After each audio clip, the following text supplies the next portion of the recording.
Bila shaka Kenya kuna huzuni kubwa sana, maana tumempoteza mtu wa maana,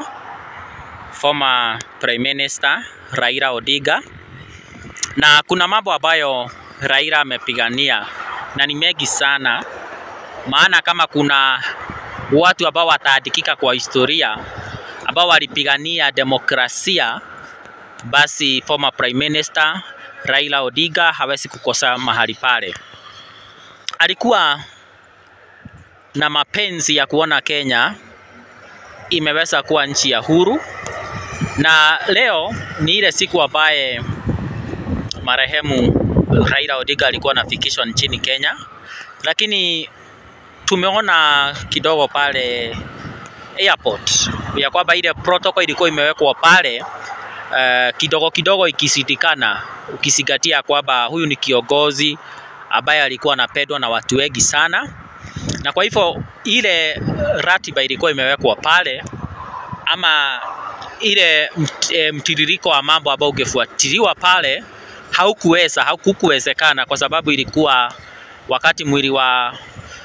mwenda zake former Prime Minister ungefika pale Jomo Kenyatta International Airport,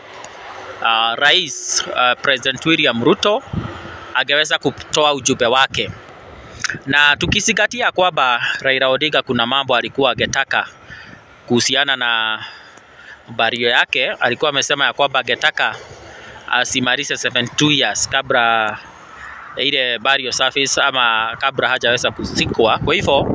haya ni mambo ambayo tutakuwa tunaangalia kwa karibu sana, tuone kama protocol itaweza kufuatwa ama namna gani, kwa sababu unajua wakati kiongozi kama huyu ambaye anapendwa na watu wengi sana, wakati mwingine inakuwaga gumu kufuata zile protocols ambazo zimewekwa mahali pale, na wakati mwingine inabidi sasa tufuate vile citizens ama wale waombolezaji vile wanavyosema. Kwa hivyo tutatarajia, lakini the wish of the former Prime Minister was to be buried within 72 hours. So tutakaa tuone kama hiyo litaweza kufanyika ama kutaenda namna gani.